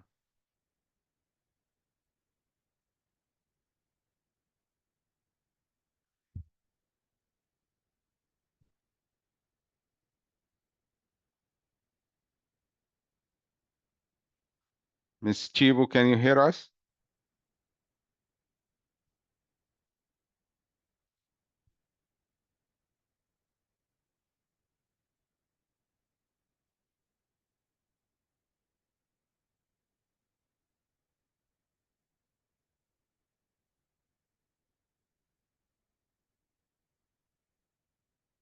So Ms. Chibo,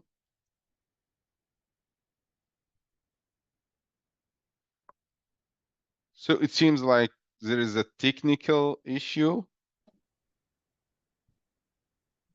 So we are moving to the next presentation till we try to fix Sarah? this. Yes, can you hear us now, Ms. Chibo? Yes, I can hear you.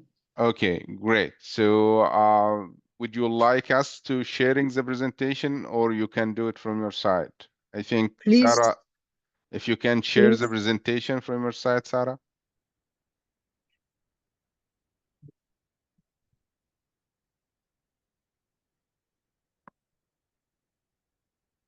Meanwhile, all participants are welcome to posting their question in the QA section. We already have 2 questions there, but you are welcome to put more question and we will have time also for live questions for all presenters. When you're posting your question, please list who exactly need to address or respond to this question. So please, Sarah, can we put it, can you click on display setting and change it? Display settings, please, and change it. Up.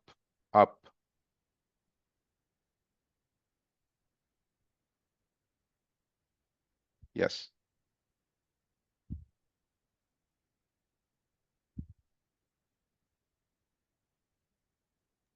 Can you help me? Yeah, in display setting, you click on this arrow, the small arrow, and change the option, please. No. In the upper side of the screen, there is show taskbar, and the second one is display settings. Please click on display settings and change the display settings.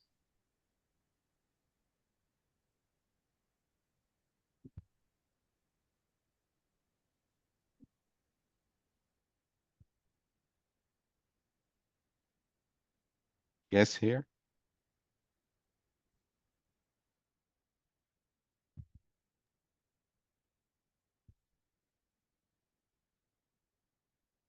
So, Miss Chibu, you can start the presentation and we will fix this. All right. Thank you and good morning, good afternoon, good evening, colleagues. I will quickly just go through this presentation and start with slide number 5. Sarah, if you could assist with that, because I noticed that presenters have already done the behavior and the characteristics of Quelea. So I'll simply start with the Quelea behavior in Botswana. That would be slide number 5, Sarah. Are you able to hear me that side?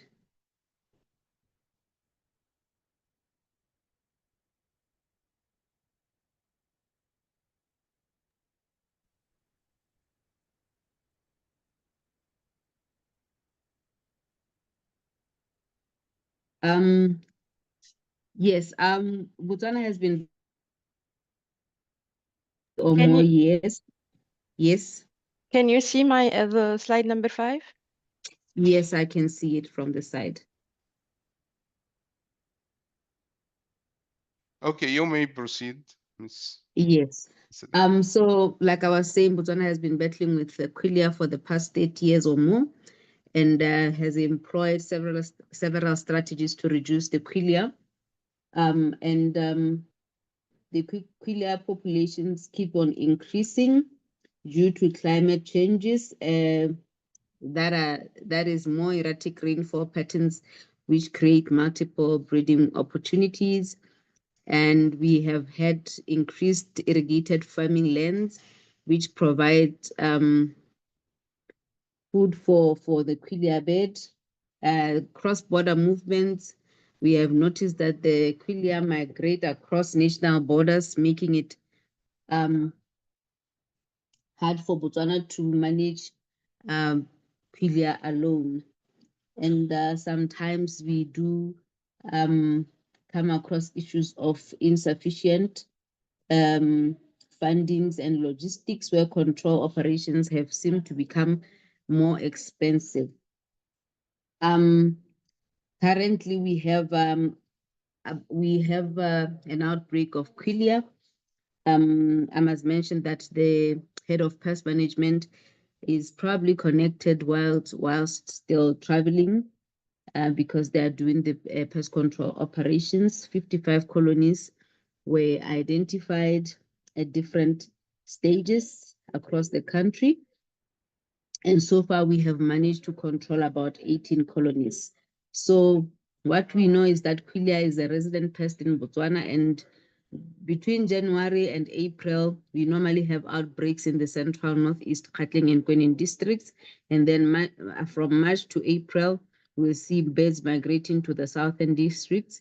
And then also in April, we'll see some birds migrating to the Chobe districts. The damage is normally done on the sorghum, because sorghum is our staple food in Botswana. And those pictures that will just be shown there is just to show the damage caused by the birds on the sorghum and the millet. And I'll go on to talk about the control methods that we are employing so far. We do early planting, just to ensure that by the time we have the birds, the stages of our crops is already at a stage where they cannot feed on it. And we also use varieties which mature early, just as another control method. We also encourage the use of bird-proof varieties, the planting of bird-proof varieties. If you go to slide number 14, you can just skip those pictures because they were just showing you the bird-proof varieties. We have some cultural methods that we are also encouraging our farmers to use, which are the scarecrows, the clapping of hands, the throwing of missiles, which is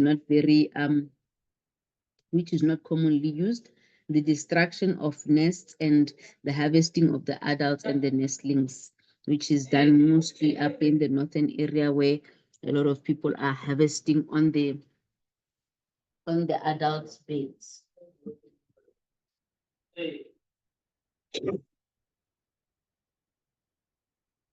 And then we also use explosive gas canisters. We use falcon mimics. We use falcons as well. And these falcons are natural predatory birds which are under captivity. We have previously used 4 falcons which can effectively control about 2.5 to 3,000 hectares. The method was used mainly by the commercial farmers up in the Chobe area.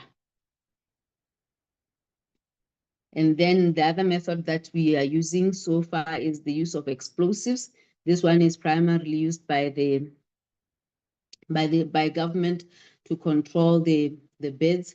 We use power cords with blasting materials and diesel and petrol, and we control the birds at in the fields. That is in areas which are very near to water sources. And then there's the use of chemicals as well, which is used during the controls for spraying. We spray with cyanophos. We have since stopped using Fenthion in the early 2010, 2011. And our phase out plan was basically from around 2010, where we stopped using Fenthion. So if you go to slide number 23, Sarah, I don't know if it's my presentation which is a bit slow.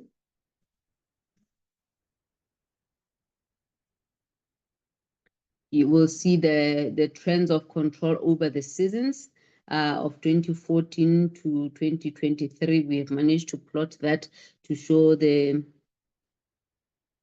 control trends over the 10-year period, that is 9-year period that we did. And then it was a complex activity to try and phase out Fenthion, because we had to assess the use and identify alternatives. We have identified those alternatives, as I've just mentioned in the previous slides, that now we are using explosives. That is one of the main alternative that we are using. We are also using cyanophos for the control of Quelea. So our phase out plan, like I was saying, it was started around 2010. By 2012, we had already stopped importing Quelea. The good thing is that we had already stopped importing Fenthion. The good thing is that Fenthion was only imported by government, and we also do not manufacture any chemicals here in Botswana. So it was easy because government just stopped importing or buying Fenthion from outside. And also we did not renew any registrations of Fenthion, therefore strengthening the legislative enforcement, the regulatory enforcement of Fenthion. The regional collaborations that have been mentioned, I think they have been mentioned by a previous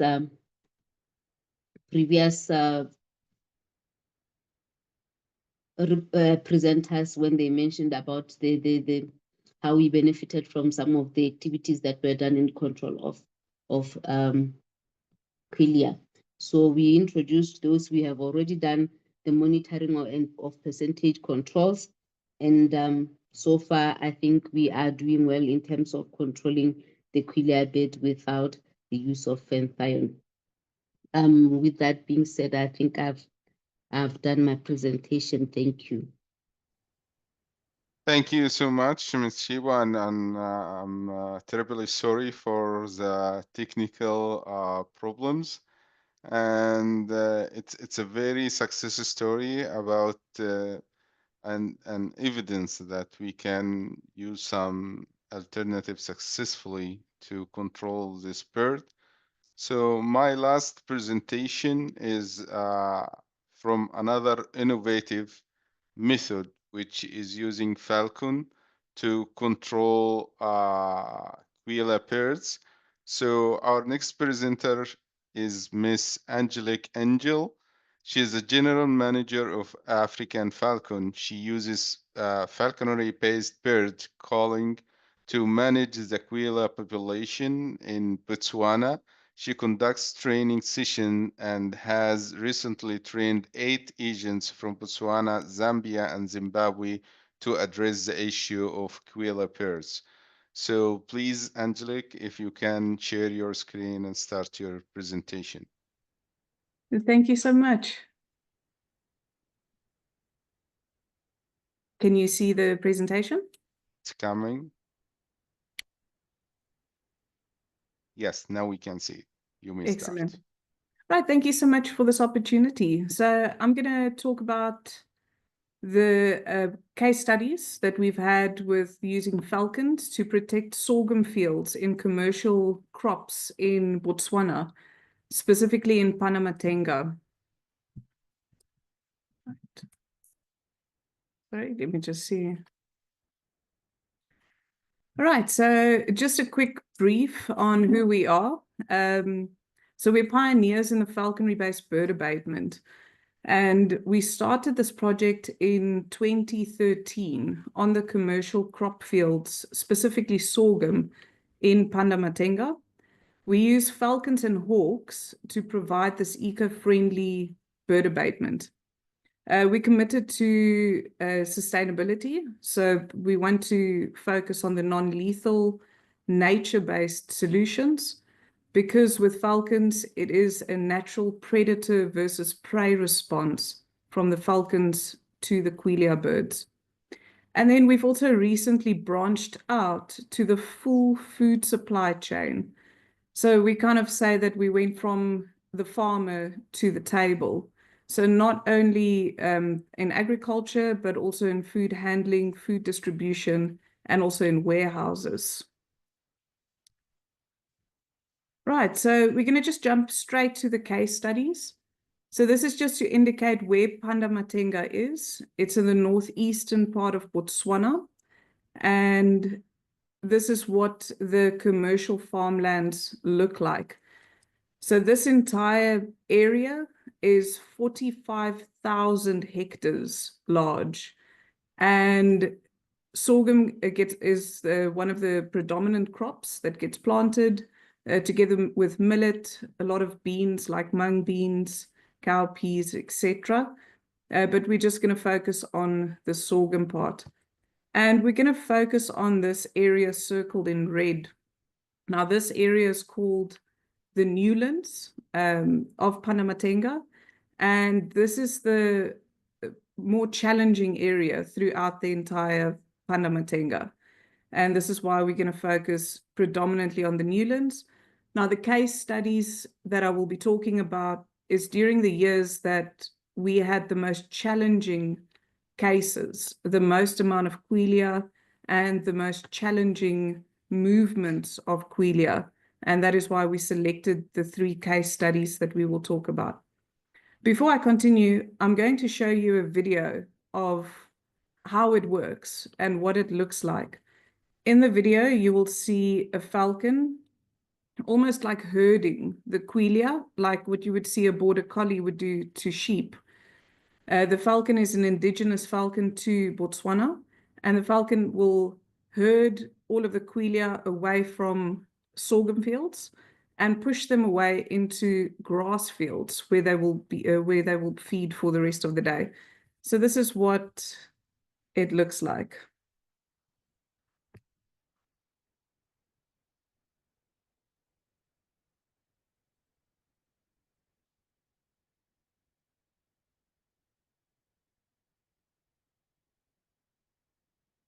This flock of Quelea was estimated at around about 3 million birds. And as you will see, the falcon is herding them and pushing them into the natural grasslands away from the sorghum fields. And this is in a single flight.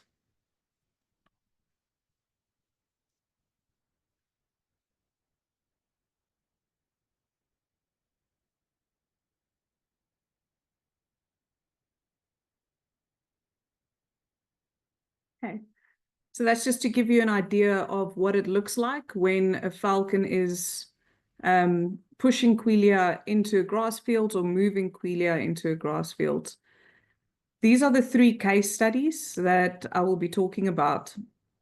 And these circled areas in red, these are the 4 roost sites that we will be focusing on. Because these 4 roost sites were the ones that mostly affected our case studies, mostly affected the areas that we were protecting, and all of them have their own different names. A various combination of control methods were applied to these roost sites, but we're just going to focus on the falcon part of it. So with case study number 1, you have the roost at the northern part, which is called the Polani roost, and the roost at the southern part, called the Uli roost. And both of these roosts wanted to feed on this 300-hectare sorghum field. Now, this farmer planted 300 hectares in 2018, and they had 100% loss due to the Quelea damage. During that year, it was an estimate of 3 to 5 million Quelea birds. In 2019, they just planted mung beans to financially recover from the previous loss of the year. And then in 2020, which was also an extremely important year for food security due to the pandemic, they employed or they contracted us for our services. And in 2020, they had less than 2% damage. And there was an estimate of more than 5 million Quelea birds that wanted to feed on that field in that area. In 2021, they also contracted us out, and they planted sorghum in the same area, in the same field, and there was an estimate of 5 to 9 million Quelea birds, and they had less than 1% damage during the 2021 season. And 2022, they contracted us out once again. They had less than 2% damage, with an estimate of more than 5 million Quelea birds wanting to feed on that section. During this time, they were also debushing the area to have more field for agriculture, making it a little bit more difficult, seeing that the Quelea birds, their behavior was a little bit more erratic, but we still managed to keep them away very successfully. I would like to add all of these percentages for the damage. These were calculated by the Department of Plant Protection with the government of Botswana under the Ministry of Agriculture. So they came out, they did their assessments on the damage, and they gave us the official numbers. So this is what the sorghum looked like when it was completely damaged. You can see how white it is in color. And here you can see a close-up of sorghum and the absolute devastation of what Quelea does. They just simply eat half of a single grain and then they move on. So it's a lot of destruction that these birds do cause. And this is a photo of what their crop looked like in 2020. And as you can see, there's no damage and the sorghum looked extremely healthy and the way that it should have looked. Okay, case study number 2. This one was particularly challenging because of the size of it and also because of the movement of Quelea. So the red sections, well, let's go first to the 2 roosts. So the first roost is the Polani roost, right at the top, and on the right-hand side at the bottom is the Retief roost. Now, the Retief roost was very challenging because birds would come in from Zimbabwe. If you follow the line at the top, you can see that we are right on the border of Zimbabwe. So a lot of the birds would come through Decca, come through and roost with the Retief roost, making extremely big roosts, almost like mega roosts. Now, in 2021, they planted 500 hectares of red sorghum and 300 hectares of white sorghum, indicated in those blocks with the red, and right in the middle is the white sorghum. Now, white sorghum is a lot taller than the red sorghum, and some say that it's a bit more palatable for the Quelea, so they do prefer it. It could be a combination of the palatability and also because of the tallness of the actual sorghum. So the Polani roost at that time was between 5 and 9 million birds. And the Retief roost was more than 5 million birds, but grew a lot stronger throughout the season. Now, they contracted our services for 2021. They contracted our services for many seasons, but specifically in 2021, they sustained less than 3% damage on the entire 800-hectare field. So there's the red sorghum, and that's what the white sorghum looks like. And this was the movement of the roosts and of the birds wanting to feed.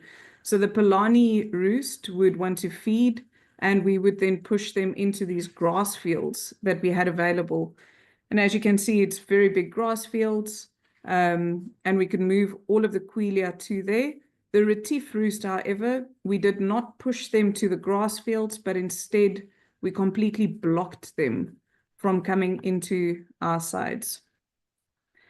And then case study number 3. Angelique, if you can conclude to give a space to question and answer, please.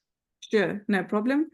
So case study number 3 was, it was quite challenging with 3 different phases of sorghum, which made it very difficult.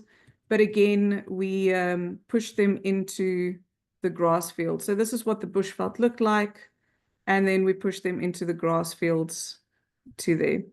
So yeah, so I'll just quickly go over the pros and cons. We can cover a little bit more on these in the question and answers.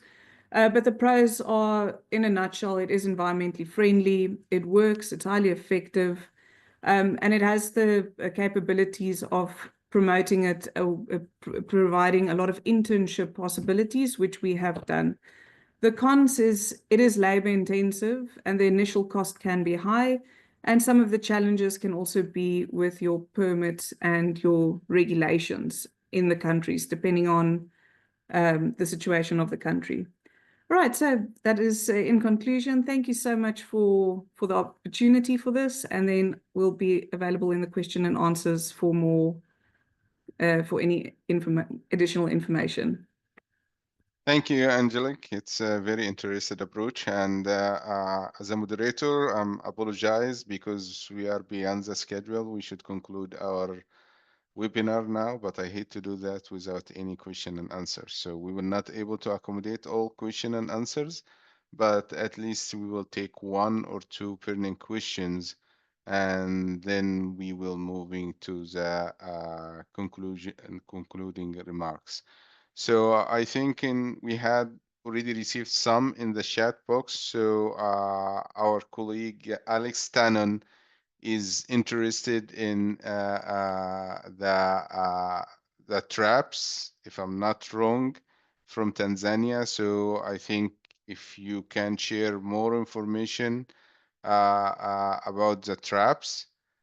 And also we have number of question in the Q&A section that we will address them either now or later on. But I'm giving the floor for Moses Mafabi that he can speak and he can ask one question, one burning question. So Moses, if you please can come and share one of the most important, because you shared already many questions. I don't know if he's still with us or not. Moses, are you there? You can raise your hand if possible. So it's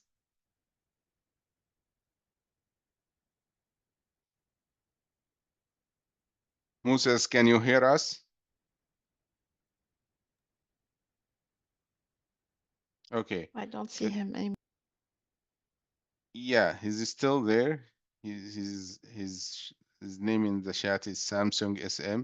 But anyway, Dr. Pillay, would you like to have some question as well? Because we have a lot of question from DLCO. So do you want to share some questions live? Yeah, thank you very much, Magid. There are 2 questions which I already posted. One is to Rafael Mwezi. He has been telling us about the analysis of the 600 gram per liter ULB of phenithion. I just wanted to know if it's really 600 grams per liter, the concentration, because there are some concerns, even though it is written that it is 600 grams per liter. When you go into the deep descriptions of the pesticide, it is 640. So just tell us more about it. The second one, which I already posted for Professor Robert Check and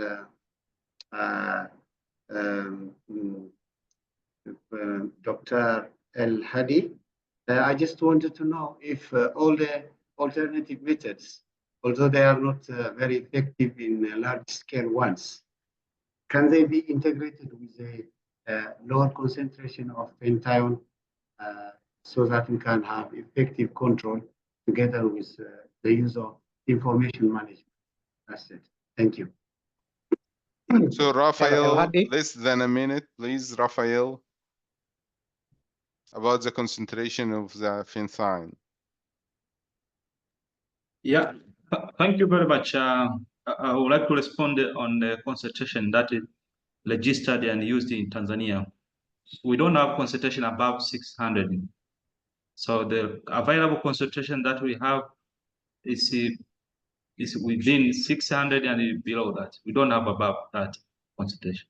Thank you. Okay, thank you for confirming. Professor Chiki, if you want like to respond to the efficiency of the alternative at the larger scale control? Yes, I'm not quite sure what the questioner is after, because if you use the low concentration of Fenthion, then that would exclude people using the harvested birds as food. But obviously, if they didn't use them as food and got rid of them, then there could be a possibility for integrating the two methods, or maybe using the trapping at the beginning of the season before the populations got too big, and then low concentration Fenthion later on, something like that. But maybe Mohammed has other comments. Mohammed, if you can come. We can combine as integrated pest management some of the alternative method. But using Fenthion, if you have to use it, you have to use it really in a limited area, control it and survey it. Because if you use it, someone can really take the bird and eat it, and that can have an impact on health. Or even bird can die in water, and that will have also some residue in water because water are drunk. That's why, as Cheke said, it's better to to avoid to use it, but combine all the methods like trapping and scaring that might be helpful as integrated method managing the birds. Thank you. Over to you. Thank you so much. We have a question not answered. I think this is for Dr. Dobson. This question is from Zimbabwe. Would it be possible for us to share the best incidence data for inclusion in Zimbabwe in the modeling? Is it possible? Hiya. Yeah, so I can definitely share it. Most of the data that I got for that region were actually from the Global Biodiversity Facility. So they're open source and available to download. I can send the link in the chat so you can access it yourself. But I'd also be happy to share the kind of process data as well, if you want to get in touch. Okay, thank you, Dr. Dobson. The last question, we will take it from Zimbabwe again, but this question for Angelique. With respect to falconry, how we can pilot this in Zimbabwe? I think you are trained some agents in Zimbabwe, so can you confirm? Yes, so with the FAO TCP project, we trained some agents from Zimbabwe, and it is possible to do this type of project in other countries like Zimbabwe. Just one of the challenges might be the regulations and the permit systems for keeping falcons and utilizing them.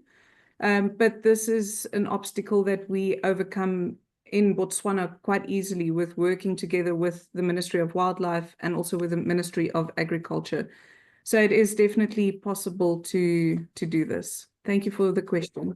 Yeah, thank you so much. With this question, I need to go and conclude this webinar. I'm sorry again as a moderator to go like now it's 10 minutes, and after Ms. Sarah Bakori concluding remarks, it will be 15 minutes. So Sarah, you have the floor for 5 minutes to concluding this webinar. Thank you so much for everyone for participating. And again, sorry for the delay. Sarah, you have the floor. Thank you, Magid. And on behalf of my team, I would like to express our thanks to all participants, the speakers, and the colleagues who helped organize this webinar. The objective of the Rotterdam Convention is to promote shared responsibility and cooperative efforts among parties in the international trade of certain hazardous chemicals. This aims to protect human health and the environment from potential harm and contribute to their environmentally sound use. The Convention facilitates information exchange about the characteristics of these chemicals and provides for a national decision-making process on their import and export, and disseminates these decisions to parties. I hope that through today's webinar, we have contributed to achieving these objectives by facilitating the exchange of information about the characteristics of the severely hazardous pesticide formulation Fenthion, and by sharing information on some alternatives for Quelea bird control. As we move forward, I encourage countries facing Quelea bird damages to pursue and implement the safe alternatives to Fenthion, to strengthen their collaboration with research institutes and partner with countries that have demonstrated success in Quelea control. The Secretariat remains committed to providing technical assistance to parties, promoting sustainable and safe methods for pest control, and ensuring the protection of human health, animal health, the environment, and our agricultural productivity. Thank you once again for moderating this session, Magid, and thank you to all participants and colleagues, particularly Ivy, Mahgoub behind the scenes, who supported the organization of this webinar. And please feel free to reach out to us for further information. Thank you. Thank you, Sarah. With this, I need to conclude this webinar. There will be a follow-up on posting presentations and recording of this webinar, as well unanswered questions. We will try to do a follow-up. If you have any further interest, concern, questions, please post it to my colleague, Sarah Bakori. Her email address is posted now in the chat section. Thank you so much again, and have a great day. Thank you very much. Bye. Thank you, Majid. Thank you. Thank you, Magid. Yeah. Thank you. Thank you. Thank you so much. Bye-bye. Thank you. Bye-bye. Thank you so much. Thank you. Thank you. Thank you. Bye-bye. Thank you. Bye-bye.